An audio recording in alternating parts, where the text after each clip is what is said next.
আসসালামু আলাইকুম। আমি সুলগ্ন চলে আসলাম একটা সুন্দর সকালের ভিডিও নিয়ে। তো হাঁটতে বের হয়েছিলাম ভোরবেলা। তো কবি জসিমউদ্দিনের স্মৃতি জাদুঘর দেখতে পেলাম। ভিতরে ঢুকে দেখার তো সময় নেই, তখন সকাল 6:30 বাজে। তো হেঁটে আবার বাসায়ও ফিরতে হবে, হাজব্যান্ড অফিস যাবে, বাবু ঘুমাচ্ছিল তার পাপার সাথে। তো এত অসাধারণ সুন্দর দৃশ্য, এত সুন্দর গ্রাম, মানে আমার গ্রামের পরে যদি সুন্দর কোনো গ্রাম দেখি সেটা এই যে আমার পাশের এলাকা, আমি যেখানে থাকি সেটার পাশে।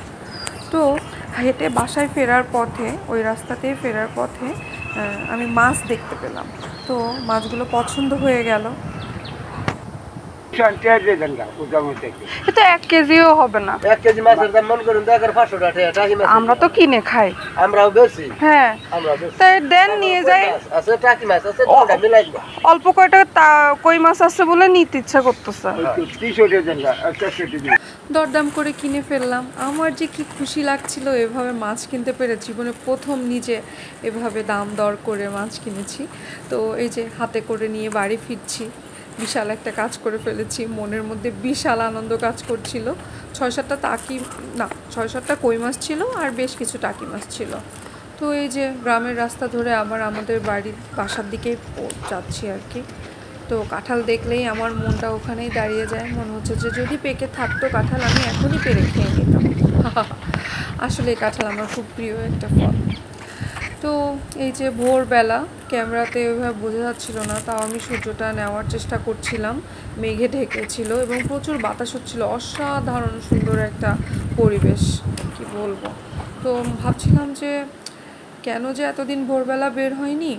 তো বাড়িতে পানির ভিতর দিয়ে দিলাম, কিছুক্ষণ ডুবিয়ে রাখলাম। মা কি দেখেছো? এগুলো কি মা? কি এটা? কি মা? কি মা? কি? বাবু উঠলো, বাবু উঠে দেখলো।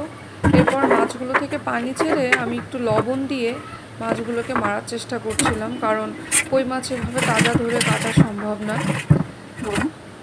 তারপর আমার একটা ছোট বোন আছে, মিম পরিচিত, ও এসে টাকি মাছগুলো কেটে দিল। আর কই মাছগুলো আমি রেখেছিলাম, আমি কাটবো, ও কাটতে ভয় পাচ্ছিল, ও খুব সুন্দর মাছ কাটতে পারে। তো টাকি মাছগুলোও কাটলো। আর এই যে কই মাছ কয়টা, এগুলো আমি কাটবো, এই জন্য সেটাকে প্রসেস করতেছিলাম, ওয়েট করছিলাম। এর মাঝে কই মাছগুলো মৃত হওয়ার অপেক্ষায় থেকে একটু চাও খেয়ে নিলাম, পান করে নিলাম। কি মা? এগুলো কি আম্মা? ও বাবা, পানি কোথায় পেলে মামা? পানি গুড। এগুলো কি মা?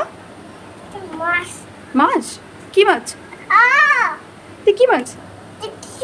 কি মাছ মা? এটা কি মাছ? হাত দিবি না? আচ্ছা ঠিক আছে, আমি খাবো। এটা রান্না করে খেতে হবে, এখন কাটতে হবে মাছটা। হ্যাঁ আচ্ছা, আমরা এখন মাছ কাটি। মাছ কাটা শেষ হয়ে গেল, এবার রান্না করার পালা। তো ধুয়ে মুছে সবই রেডি করে নিলাম। কই মাছ আমি ডিসিশন নিলাম, মানে আমার হাজব্যান্ডের কাছে কল দিয়ে আমি জিজ্ঞেস করে নিলাম যে আপনি কীভাবে খাবেন, ভুনা নাকি আলু টমেটো দিয়ে ঝোল খাবেন। বললো যে আলু টমেটো দিয়ে ঝোল। তো আমি সেভাবেই সব কিছু রেডি করে নিলাম। পেঁয়াজটা হালকা ছেঁচা দিয়ে নিয়েছি, কাঁচামরিচটাও শিলপাটায় একটু হালকা ছেঁচে নিয়েছি, এই আর জিরেটা বেটে নিয়েছি। ব্যাস, এটাই আমার ইনগ্রিডিয়েন্টস। আর হলুদ লবণ তো লাগবেই। তো সেই সাথে তেল দিয়ে দিলাম, তেলের পরে পেঁয়াজটা দিয়ে কিছুক্ষণ নাড়াচাড়া করে নিয়ে পেঁয়াজের কাঁচা ভাবটা চলে গেলে একটু পানি দিয়ে কাঁচামরিচটা দিয়ে দিলাম। তারপরে ওই পানি থাকাকালীনই হলুদ লবণ আর একটু কালারের জন্য শুকনো মরিচটা দিলাম, দিয়ে ব্যাস নাড়াচাড়া করতে থাকলাম একটু পানি দিয়ে। মশলাটাকে একটু কষিয়ে নিচ্ছে হালকা, বেশি কষানো যাবে না যেহেতু মাছের তরকারি। একটা মানে বেশি কষালে একটা গাঢ় ভাব চলে আসে। এরপরে মাছগুলো দিয়ে কিছুক্ষণ নাড়াচাড়া করে একটু কষিয়ে নিব মাছটা, তাহলে মাছের মধ্যে লবণ এবং মশলাটা সুন্দরভাবে ঢুকবে, মাছের ফ্লেভারটাও সুন্দর বের হবে। তো ভালোভাবে নিচ্ছি, কষাচ্ছিলাম। হ্যাঁ, খুলনার ভাষা করতেছে আর কি কব। মাঝে মাঝে চলে আসে এরম করে যে আমি আটকাতেই পারি না খুলনার ভাষা। আই লাভ মাই খুলনা। যাই হোক, খুলনাতে কিটা দেখতেছো আমার একটু কবে, এবং তোমরা কই মাছ কিরাম করে রাঁধতে এবং খাতি পছন্দ করে অবশ্যই সেটা কিন্তু কমেন্টে জানাবা, নাহলে কিন্তু হবে না। তো মাছগুলোরে কষায় উঠোয় নেওয়ার পরে আমি আলু একটুখানি কষায় আবার পানি দিয়ে ঢেকে দিছি। ঢেকে দিয়ে এই যে দেখো টকবক টকবক করে হতেই আছে। তো এর মাঝে ভাবলাম যে লাউ শাক ছিল, লাউ শাকটা ধুয়ে ফেলি। এই লাউ শাক ধুয়ে ফেলি, টাকি মাছের মাথাগুলো দিয়ে লাউ শাকটারে রানলি হ্যাভি টেস্ট লাগবে না। তো এর মাঝে তো কই মাছটা রান্না হচ্ছে, আমি সিঙ্কের মধ্যে দিয়ে শাকটারে ধুয়ে নিলাম। এরপর দেখি যে হয়ে গেছে, আলুও সিদ্ধ 80% হয়ে গেছে। এবার হলো গিয়ে কই মাছটা ওর মধ্যে ঢেলে দেবো। কিরাম হলো, সাধু ভাষা চলিত ভাষার তো একদম আঞ্চলিক ভাষায় চলে গেলাম। যাই হোক, তোমরা কেউ বিরক্ত হয়ে না প্লিজ। এখন মাছ দিয়ে কিছুক্ষণ ঢেকে দিলাম, ঢেকে দিয়ে এখনই সময়, অতি উত্তম সময় টমেটোটা ঢেলে দেওয়ার। তাই আমি টমেটো ঢেলে দিলাম ওর মধ্যে। টমেটোটা ঢেলে দিয়ে এখন আবার ঢেকে দেবো। কিছুক্ষণ ঢেকে দেওয়ার পরে আমি আবার হলো গিয়ে এটারে উঠোই ফেললাম, উঠোই ফেলে আর একটু নাড়াই দিলাম। মানে আমার কই মাছ নিয়ে খুব এক্সাইটমেন্ট চলতেছিল। তো লবণটা একটু টেস্ট করে দেখলাম, হেভি টেস্ট, খুব টেস্ট। তো আমি আবার সেটারে আবার ঢেকে দিলাম, লাস্টবার ঢাকবো 5 মিনিট, জাস্ট 5 মিনিট, 2বার দিয়েছি মানে 10 মিনিট না, 5 মিনিট রাখবো। রাখে তারপরে আমি এখন ফাইনালি এটারে বন্ধ করে দিলাম। ওই যে দেখো বন্ধ করে দিছি চুলো, এবং দেখো সত্যি সত্যি কালারটা হেভি সুন্দর আইলো এবং টেস্টও হেভি সুন্দর হয়েছিল। তোমরা কেউ খালি আমার শুধু রিকোয়েস্ট করতে যে আমরা আর একটু খাওয়া।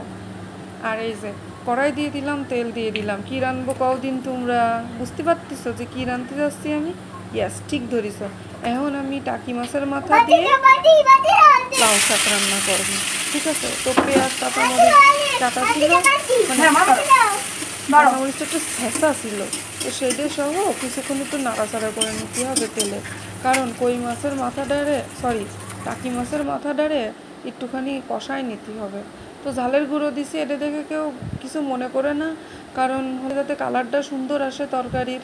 এমনিতে তো সবুজ সবুজ একটা পানসে শাক, তাই আর কি। লাউ শাক ভর্তা ভালো লাগে, কিন্তু রান্দা বেশি ভালো না হলে ভালো লাগে না। আমি আবার ভালোই রান্ধি। আর মাছগুলোরে দিয়ে কষায় নিচ্ছি ঠিক মতো, হ্যাঁ, কারণ মাছগুলো লাস্টে দিতে হবে। মশলায় কষায় না নিলে ও মাছ ভালো লাগবে না একদম। তো টাটকা টাটকা মাছ, কি সুন্দর দেখতে, কি সুন্দর নরম, কি ঘিরান। হ্যাঁ, তোমরা আসলে বুঝবা যারা টাকি মাছ দিয়ে শাক খাও।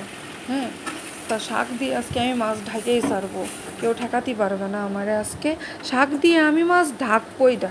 তো একটু আলু দিলাম, আমার ছোট্ট একটা মেয়ে শুধু আলু খায়। দেখো কি সুন্দর কালার আইছে, কি সুন্দর কালার। তোমরা যদি খাতে চাও তো রেসিপি দেখে রাঁধতে ফেলো, এবং অবশ্যই জানাবা কিরাম হয়েছে।